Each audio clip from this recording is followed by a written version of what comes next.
ये कहानी जानकी देवी के परिवार की है। जानकी देवी ने अपने बेटे तन्मय और विनय की शादी अपनी सहेली की 2 बेटियों से की थी, मीना और वीना। वैसे तो दोनों जुड़वा बहनें थी, पर दिखने में दोनों बहुत अलग थी। मीना मोटी थी और वीना पतली। जब भी कोई मेहमान घर आता था, ये दोनों जुड़वा बहनें हैं? हाँ, दोनों जुड़वा हैं। बिल्कुल नहीं लगती। वीना देख, कितनी सुंदर और पतली है। मीना, लगता है कि सारे खानदान का खाना अकेली खाती है। क्या तुम भी गायत्री, बेचारी तो कुछ खाती ही नहीं। इससे ज्यादा तो वीणा खाती है, पर फिर भी मीना के शरीर पर लग जाता है। ऐसा कैसे हो सकता है? जरूर कुछ तो गड़बड़ है।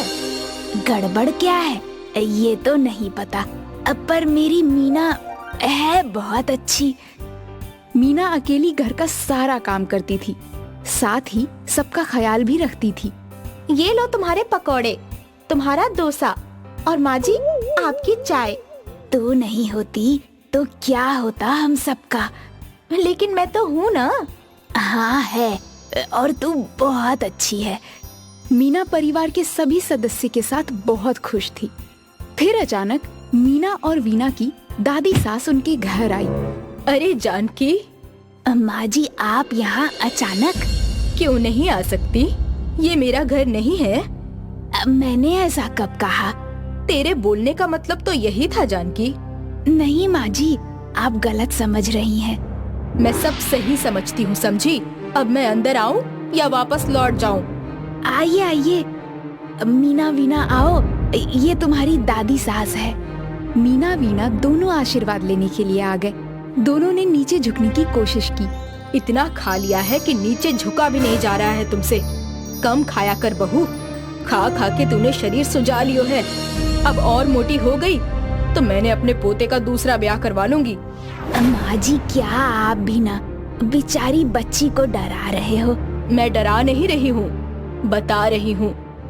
जो सच है वही मैं बोलूँ, बाकी तो तू मुझे जानती है। माँ जी अब रहने दीजिए, अब थोड़ा जलपान कर लीजिए, सफर से आए हैं ना। हाँ हाँ। मीना वीना जाओ नाश्ता लेकर आ जाओ। दोनों बहुएं किचन में गईं। मीना नाश्ता बनाने लगी। जैसे ही नाश्ता बना, मीना ने वो नाश्ता वीना के हाथ में थमा दिया। अरे मीना, तुम ले जाओ ना। नहीं नहीं, मैं जाऊंगी तो वापस मेरे मोटापे पे ताना कसेंगी। तू ही जा। ठीक है। वीना नाश्ता लेकर बाहर चली गई। मीना किचन में ही खड़ी थी कि कुछ देर बाद वापस आवाज आई। अब नाश्तो बन गए हो तो क्या रसोई में अंडे डाल रही है के? आजकल की बहुएं इतनी आलसी है ना कि क्या बताऊं। ये सुनकर मीना दौड़ी चली आई। जानकी, तूने तो बोला था कि तन्मय और विनय की पत्नियां जुड़वा बहनें हैं। ये दोनों तो जुड़वा बिल्कुल न लागे हैं। माँ जी वो है तो दोनों जुड़वा बहनें, पर मीना बचपन से गोल मटोल है और वीना पतली। तो ब्याह करते वक्त तुझे दिखाई न दिया? कैसी मोटी बहू ले आई है मेरे लल्ला के लिए। अब ब्याह तो हो गया है, अब उस बात को लेकर क्या बहस करनी। अब वैसे भी मीना बहुत अच्छी है। तू तो बोलेगी ही। तेरी सहेली की बेटी जो है, अब रिश्तेदारों को जवाब तो मुझे देने पड़े हैं। जाने दीजिए, आप लंबा सफर करके आई हैं, थोड़ा आराम कर लीजिए। ठीक है। दादी सास सोने चली गई। सारा घर शांत हो गया। जानकी देवी के बेटे अपनी माँ से बात करने लगे। माँ, दादी को ऐसे भाभी की इंसल्ट नहीं करनी चाहिए। मैं भी जानती हूँ, पर वो मेरी सास है, उन्हें कैसे समझाऊं? जो भी हो माँ, वो कुछ दिनों तक यहीं रहेगी तो पता नहीं मीना को कितना कुछ सुनाएगी। आपको उन्हें समझाना चाहिए। मीना वहाँ आ गई। आप लोग इतना मत सोचिए, वो बस कुछ दिनों की मेहमान है। वैसे भी लोग आकर मेरे मोटापे के बारे में बोलते ही हैं। मुझे अब लोगों की बातों का बुरा नहीं लगता। और तो और, वो आपकी दादी हैं, वो आपका भला ही सोचती हैं। वो चाहती है कि उनके पोतों को सब कुछ अच्छा मिले, अच्छी बहुएं मिले। इसमें उनकी गलती नहीं है, गलती तो मेरे मोटापे की है। वो अपनी जगह भले ही सही हो, पर वो तुम्हें सुना नहीं सकती। आप बेफिजूल ही बातें बढ़ा रहे हैं। कुछ दिनों में वो चली जाएंगी, फिर सब कुछ ठीक हो जाएगा। पर भाभी, ये गलत नहीं है क्या? अब क्या कर सकते हैं, लोगों को मोटे लोग एक आंख नहीं भाते। शाम को जब दादी सास उठी तो उन्होंने आवाज लगाई, बहू, बहू। मीना दौड़ी दौड़ी उनके पास आई। जी दादी माँ। मैं तो अपनी बहू को आवाज लगा रही थी। मम्मी जी बाजार गई हैं। ठीक है, तू मेरे लिए चाय बना ला। अभी लाई। मीना किचन में गई और उसने चाय के साथ साथ नाश्ता भी बना दिया। वो उनके पास चाय नाश्ता लेकर गई। अरे वाह मीना, मैंने तो तुझे बस चाय लाने बोला था, तू नाश्ता भी ले आई। वो मुझे लगा कि आपको भूख लगी होगी। लगी तो है। तभी जानकी और वीना शॉपिंग करके लौटे। क्या बात है जानकी, आज बहू के साथ बहुत खरीदारी हो रही है। घर का खाना नहीं बनाया क्या आज? खाना तो सारा बना दिया है मैंने। इतनी जल्दी? हाँ माँ जी, अब मेरी मीना इतनी गुणी है कि घर का सारा काम अकेले ही कर लेती है। अब मुझे और मीना को कुछ करना ही नहीं पड़ता। सारा काम अकेले? हाँ, अब आप यहाँ आई हैं तो आप खुद ही देख लीजिए। दादी सास ये सोचकर हैरान थी। अगले दिन से दादी सास ने मीना पर ध्यान देना शुरू कर दिया। दादी सास ने देखा कि रोज सुबह सुबह मीना सारा घर साफ करती थी और फिर सबकी पसंद का पकवान बनाती थी। वीना और जानकी तो आराम कर रहे थे, पर मीना से सब काम फटाफट खत्म कर दिया। मीना! जी दादी माँ, आपको कुछ चाहिए? नहीं बेटा, तू सुबह से काम कर रही है, थोड़ी देर आराम कर ले। नहीं दादी माँ, मैं ठीक हूँ, मुझे तो आदत है। मैं बर्तन धोकर आती हूँ। जानकी, पहली बार लग रहा है कि तूने कोई अच्छा काम किया है। कौन सा काम? मीना को अपनी बहू चुनकर। वो सारे परिवार का इतना ख्याल रखती है। वो सच में घर की लक्ष्मी है। आखिर आपको ये बात समझ आ ही गई कि मोटापा होने से इंसान की अहमियत कम नहीं होती। भले ही मीना मोटी है, पर वो मेरी सर्वगुण संपन्न बहू है। दूर खड़ी मीना ये सुन रही थी और वो खुश थी कि आज उसके परिवार को उसके मोटापे से कोई परेशानी नहीं थी। बिंदु एक शकी बीवी है जिसे अपने पति लखन और सहेली चंपा पर शक रहता है। साथ ही दूध वाला, धोबी, पड़ोसी और दुकानदार सभी उसके शक के दायरे में रहते हैं। इस वजह से सभी परेशान रहते हैं। एक रात को, ए जी सुनो ना। अरे भाग्यवान, अभी सुबह होने में 2 घंटे बाकी हैं, सोने दो प्लीज। उठो ना जल्दी। अरे सवेरा नहीं हुआ है, ये तो हम भी जानत हैं। अरे जब तुम्हें मालूम है कि सवेरा अभी नहीं हुआ तो मुझे जगा क्यों रही हो, पगली कहीं की। वो का है कि लगता है हमार घर में चोर घुसल बा। चोर? किधर है चोर? पिताजी, घर में चोर घुसा है, डंडा किधर है मेरा? लखन पूरे मोहल्ले को चोर चोर चिल्लाकर इकट्ठा कर लेता है, लेकिन चोर की जगह चूहा निकलता है। तो मोहल्ले वाले लखन को खरी खोटी सुनाकर चले जाते हैं। लखन और घर वाले बिंदु की शक करने की आदत को सुधारने के लिए बहुत सुनाते हैं। अगली सुबह, भाई लखन, तुम्हारी बीवी की शक की आदत के कारण हम सभी आए दिन परेशान होते रहते हैं। मुखिया जी, कल रात की घटना के लिए मैं माफी मांगता हूँ। हम सब ने मिलकर निर्णय लिया है कि अगली बार अगर बिना सबूत के ऐसा कुछ हुआ तो मजबूरन हमें आप लोगों के विरोध में निर्णय लेना पड़ेगा। मुखिया जी के जाने के बाद तुम्हारे शक्ति स्वभाव के कारण एक दिन हमें लोग गांव से बाहर निकाल देंगे। ई मुखिया का हमके बाहर निकालेगा? इसकी तो अपनी मेहरारू बाहर निकल जाएगी एक दिन, जो जगह जगह मुंह मारता फिरता है। चुप रह पगली, बिना सिर पैर की बातें करती रहती है। और नहीं तो का? हाँ हाँ, तुम्हारे तो 10 सर है ना, जो तुम्हें हर घर की कहानी पता है। कहा सुनी होने के बाद लखन काम पर चला जाता है। उसके जाने के बाद एक वृद्ध दरवाजे पर आता है और कुछ खाने को मांगता है। यहाँ भी बिंदु का शकी दिमाग चलने लगता है। बाबा, आप कौन है? मैं एक भूखा व्यक्ति हूँ बालिके। बाबा, खाना तो हम दे देवत हैं, पर हमार मन कहते कि आप कौनो और हो। तेरा मन क्या कहता है बालिके, जरा मुझे बता दे। एक मन कहते कि कहीं आप डाकू, चोर, लुटेरा तो नहीं, और दूसरा मन कहते कि आप कोई पहुँचे फकीर, साधु, या हो सकता है आप भगवान हो। वृद्ध जोर से हंसता है और फिर खाना खाकर जाने लगता है। तो बिंदु फिर से पूछती है, बाबा आपने बताया नहीं आप कौन हैं? बोल बालिके, तुझे क्या चाहिए?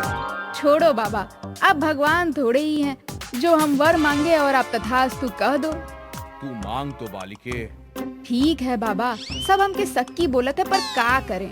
हमार मन करे थे कि हमार 10 सर रहे जो हम सबन के घर में घुस के उनकी बात सुन सके। ठीक है बालिके, लेकिन सोच लो 10 सिर कहीं समस्या ना खड़ी कर दें तेरे लिए। बाबा हमके तो 10 सर चाहिए, और हाँ, ऊ 9 सर केहू के दिखे के ना चाहिए। ठीक है बालिके, तथास्तु। परंतु जिस दिन तू मेरे बारे में किसी को बताएगी, उसी क्षण तेरी ये वरदान की शक्ति क्षीण हो जाएगी। इतना कहकर वृद्ध अदृश्य हो जाता है। बिंदु के 10 सर हो जाते हैं। सभी सर उससे बोलने लगते हैं कि हमें काम दो, हमें काम दो। बिंदु का सर चकराने लगता है। वो किसी सर को दूध वाले के पीछे, किसी को धोबी के पीछे, किसी को पड़ोसी के यहाँ, तो किसी को पति के पास भेज देती है। फिर शाम को, अजी सुनते हैं, हम कहत रही ना कि दूध वाला पानी मिलाकर देवत है। कल हम अपना सामने दूध दुहाए। अरे क्यों शक करती हो? वो हमारे यहाँ 20 वर्षों से दूध दे रहा है। उस दिन चोर चोर बोलकर गांव वालों के सामने ऐसे ही फजीहत कर दी थी तुमने। कल सुबह दूध वाले के पास, दूध वाला भैया तनिक अपना कुर्ता खोलिए तो। क्या कहते हो मालकिन? हम कुर्ता काहे खोल दें? हमें लाज लागत है। अरे हम कहत है ना कि कुर्ता खोला, काहे नहीं खोलत हो? देखो मालकिन, हमार इज्जत पर हाथ ना लगाओ। हम थाने में बलात्कार के केस कर देंगे। लखन भैया बचाई हमरा के। बिंदु दूध वाले का कुर्ता खींचकर निकाल देती है। दूध वाला कुर्ते के अंदर पानी का पाइप वाला थैला छिपाया था, जिसे वो सबकी नजरों से बचाकर दूध में पानी मिलाता था। अगले दिन धोबी के आने पर, मालिक, सर्फ साबुन सबका दाम बढ़ गया है। अब 10 रुपए प्रति कपड़ा लूंगा।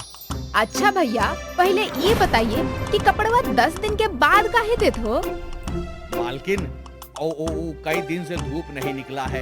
बदरी में कपड़ा कैसे सूखती, तो लेट हो गई। इस शर्ट में काफी के दाग कैसन बा हो? मालकिन, लखन भैया काफी पीकर गिराए होंगे। कितना छुड़ाए पर दाग छूटत ही नहीं। झूठ नहीं बोला, हमके सब पता बा कि तू हमार कपड़वा के भाड़ा पे पार्टी में चलावत बड़ा ना। हम ये बात पूरा गांव के बता दे। मालकिन, आप ही हमार माई बाप हो, हमरा माफ कर दो। हम आगे से ऐसा नहीं करेंगे। आपका कपड़ा भी पुराना रेट पर ही धोएंगे। इसी तरह एक दिन मुखिया किसी बात पर लखन के घर आता है और अपनी हेकड़ी दिखाता रहता है। बिंदु को देखकर वो कहता है, इसकी शक वाली बीमारी गई या नहीं गई अभी तक?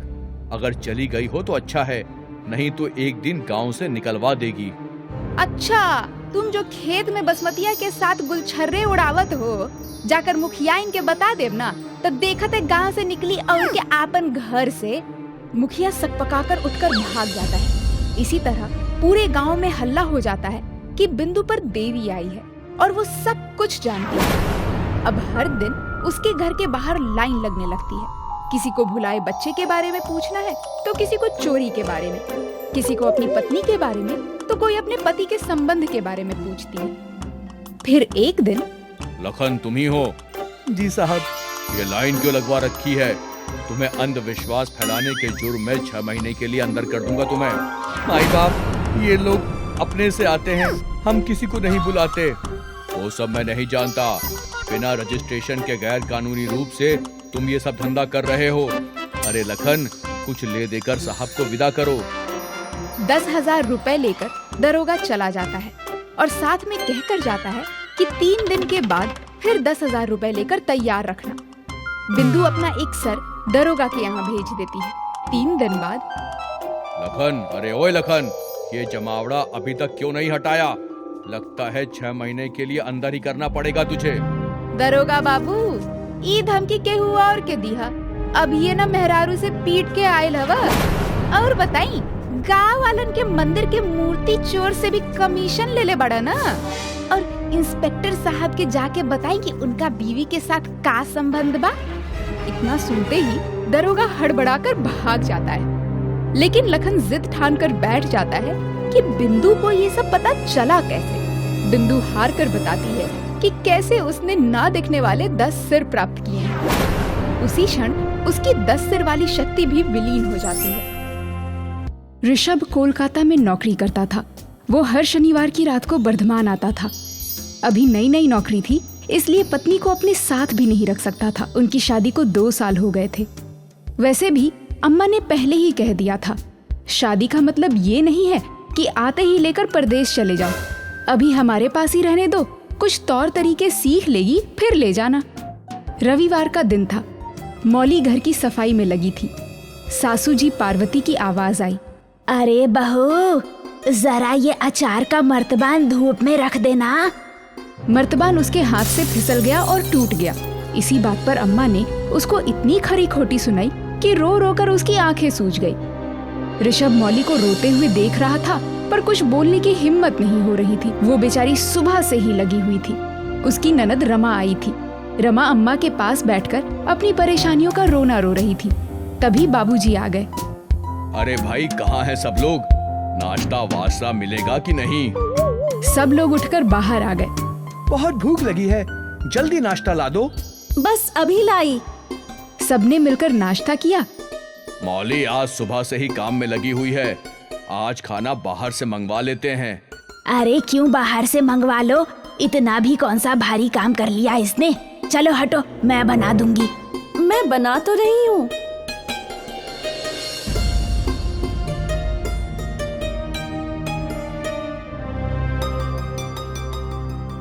चलो मौली, हमारे साथ जरा मार्केट चलो, अम्मा को बनाने दो खाना। पार्वती तो रुआब से गई थी रसोई में, पासा ही उल्टा पड़ गया। हाँ हाँ, जाओ घूमो तुम लोग, मैंने जीवन भर खिलाया है, अभी भी बना लूंगी। मौली, दरअसल मार्केट जाना तो बहाना था। चलो फिल्म देख कर आते हैं, थोड़ी बहुत शॉपिंग करके शाम तक लौटेंगे। अम्मा और रमा दीदी के लिए साड़ी ले लेते हैं। शॉपिंग करते करते उसे बहुत देर हो गई। आज तो मेरी खैर नहीं। मुझे एक संडे ही तो मिलता है, तुम्हारे साथ समय बिताने के लिए इतनी दूर से भागा हुआ आता हूँ, और तुम हो कि सारा दिन रसोई संभालने में लगी रहती हो। दोनों ने पूरा दिन साथ बिताया। शाम को लौटे तो अम्मा का गुस्सा 7वें आसमान पर पहुंच गया था। तुम लोगों को घर आने की जरूरत ही क्या थी? थोड़ी देर और घूम लेते। क्या मैं समझती नहीं, मेरी बेटी के आने से तुम्हारा काम बढ़ जाता है ना। अम्मा, मैं अपने आप तो कहीं जाती नहीं हूँ। आपको जो कहना है अपने बेटे को क्यों नहीं कहती? मौली अपने कमरे में चली गई। ऋषभ, तुम्हारी बीवी को आउटिंग और सैर सपाटे का इतना ही शौक है तो इस बार तुम उसको यहाँ से ले जाओ। मुझसे नहीं बर्दाश्त होता तुम लोगों का ये सब चोचला। अम्मा, इतना नाराज क्यों हो रही हो? अगली बार आऊंगा तो लेता जाऊंगा। मौली कमरे में जाकर रो रही थी। अरे मौली, रो क्यों रही हो? अगली बार आऊंगा तो तुम्हें ले जाऊंगा अपने साथ। अब चुप हो जाओ। ऋषभ, मुझे डर है कि तुम्हारे जाने के बाद क्या होगा मेरा। अम्मा एक पल भी मुझे चैन से जीने नहीं देंगी। पार्वती का मुंह अभी भी फूला हुआ था। ऋषभ ने रमा और उनके लिए लाई साड़ियाँ भी लाकर दे दी। अपनी बीवी के लिए भी तो साड़ी लाया होगा, वो तो हमें दिखाया भी नहीं। अम्मा, इतने पैसे नहीं कमाता मैं। तुम्हें क्या लगता है मैं उसकी साड़ी दिलाने ले गया था? अम्मा, उसको आए 2 साल से ऊपर हो गए हैं। उस बेचारी ने कभी इस घर की दहलीज तक नहीं लांगी। एक दिन ले गया तो तुम इतना नाराज क्यों हो गई? तो ले जाया करना, किसने मना किया है? ऋषभ बात बढ़ाना नहीं चाहता था। वो अपने कमरे में चला गया। अम्मा की नाराजगी खत्म भी नहीं हुई थी कि एक दिन मौली के मायके से उसके बाबूजी मौली को लेने आ गए। उसकी माँ का ऑपरेशन होने वाला था। हाँ हाँ, ले जाइए अपनी लाडली को, जब तक जी चाहे तब तक अपने पास ही रखिए, हमें जरूरत नहीं है। अम्मा, आप क्यों इतनी नाराज हैं? मैं 2-4 दिनों में ही आ जाऊंगी। जाओ ना, किसने रोका है? तभी ऋषभ के बाबूजी आ गए और बात को संभालते हुए बोला, बहू तुम जाओ, यहाँ मैं संभाल लूंगा। मौली अपने बाबूजी के साथ चली गई। शनिवार को जब ऋषभ आया तो तुम्हारी पत्नी अपने मायके गई है, मैंने तो मना भी किया था। ठीक है अम्मा, बाबूजी ने बता दिया था। ऋषभ सोमवार को वापस चला गया। अम्मा दिन रात इसी उधेड़-बुन में रहती थी कि कैसे बहू से पीछा छूटे। 4 दिन बाद ही जब मौली को उसके बाबूजी पहुंचाने आए तो इतनी जल्दी क्यों आ गई? कुछ दिन तक तो माँ की सेवा कर ली होती। अम्मा, बड़ी दीदी आ गई थी, इसीलिए मैं चली आई। मौली आते ही घर के काम में लग गई। तब तक पार्वती एक फोटो उसको दिखाते हुए बोली, ये फोटो तुम्हारे कमरे में पड़ी थी। मैंने ऋषभ को तो नहीं दिखाया, पर तुमसे पूछना चाहती हूँ, किसकी है ये फोटो? मौली ऊपर से नीचे तक कांप गई। उस फोटो में वो उसके साथ कॉलेज में पढ़ने वाले रवि के साथ थी। उसने सोचा था मौका देखकर ऋषभ को बताएगी, पर ये तो अनर्थ हो गया। अम्मा, ये फोटो ऋषभ ने देखकर फेंक दी थी। उसने साफ झूठ बोल दिया। रविवार को जैसे ही ऋषभ आया, अम्मा ने उसको फोटो देकर कहा, तुम्हें पता था इस फोटो के बारे में? तब भी तुम इस चरित्रहीन औरत के लिए मुझसे लड़ते हो? शर्म नहीं आती? अरे कैसे मर्द हो तुम? ऋषभ ने फोटो देखकर तुरंत फाड़ दिया और बोला, अम्मा तुम चाहती क्या हो? इसको इसके मायके छोड़ दूं? फोटो ही तो खिंचवाई है, क्या गलत किया है? कॉलेज के टाइम में ऐसी बहुत सी बातें होती रहती हैं। हाँ, मैं यही चाहती हूँ। जब कुछ दिन तक वहाँ रहेगी तो इसका दिमाग ठिकाने आ जाएगा। मौली ने सुना तो पार्वती के पैर पकड़ लिए। अम्मा, ऐसा मत कहो। बाबूजी कहीं मुंह दिखाने के काबिल नहीं रहेंगे। हम कौन सा किसी को मुंह दिखाने के काबिल रह गए? तुम अपना सामान बांध लो, हम अभी चलते हैं। मेरी माँ तुम्हें यहाँ नहीं रहने देगी। मैं मायके नहीं जाऊंगी। इससे तो अच्छा है कि मैं अपनी जान दे दूं। अम्मा से तो यही कहना होगा कि तुम मायके जा रही हो, पर हम लखनऊ जाएंगे। मौली की आंखों से आंसुओं की धारा बहने लगी। मैं इस फोटो के बारे में तुम्हें बताना चाहती थी, पर सही मौका ही नहीं मिला। अम्मा से मैंने झूठ कहा था। मैं पहले से ही जानता था कि इस लड़के से तुम शादी करना चाहती थी, पर दूसरी जाति की होने की वजह से तुम्हारे माता पिता राजी नहीं थे। तुम्हारे बाबूजी ने मुझे पहले ही बता दिया था। चलो जल्दी चलो, कहीं देर ना हो जाए। मौली और ऋषभ लखनऊ चले गए। अम्मा संतुष्ट थी कि बेटे ने उनकी बात मानकर बहू को मायके पहुंचा दिया।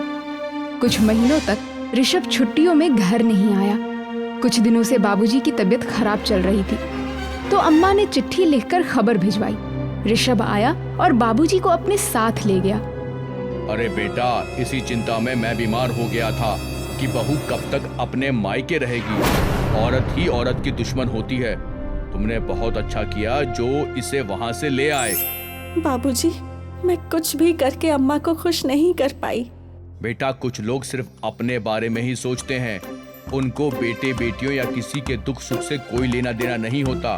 उनकी खुशी सिर्फ अपने अहम को संतुष्ट करने में ही मिलती है। पार्वती उन्हीं लोगों में से एक है। बाबूजी का इलाज हो गया और वो वापस आए तो मैं तो बिल्कुल ठीक हो गया। अब बहू को बुला लो। कब तक मायके में रहेगी? कोई जरूरत नहीं है, उसको वहीं रहने दो। दूसरे दिन ही मौली के बाबूजी किसी काम से आए थे तो मिलने आ गए। अब गिड़गिड़ाते हुए कहेंगे, अपनी बहू को ले आओ। पर मैं भी कम नहीं हूँ, खूब खरी खोटी सुनाऊंगी मैं। मौली कहीं दिखाई नहीं पड़ रही है। हाँ, वो अब यहाँ नहीं रहती। ऋषभ को खाने पीने की दिक्कत होती थी, इसलिए वो ले गया उसको। पार्वती ने सुना तो उसे काट मार गया। अपने घर में ही उनके साथ इतना बड़ा धोखा हुआ। उनके जाने के बाद ऐसे बेटे से तो अच्छा था बिना औलाद के रहती। तुम जैसी औरत के साथ यही होना चाहिए। बेटे का बसा बसाया घर उजाड़ने में तुमने तो कोई कसर नहीं छोड़ी थी। जब तुम्हारी बेटी ने घर से भागकर शादी करने का निर्णय ले लिया था, तब कहाँ गई थी तुम्हारी इज्जत? वो तो कहो ऐन वक्त पर बहू ने उसे समझा बुझाकर राजी किया था।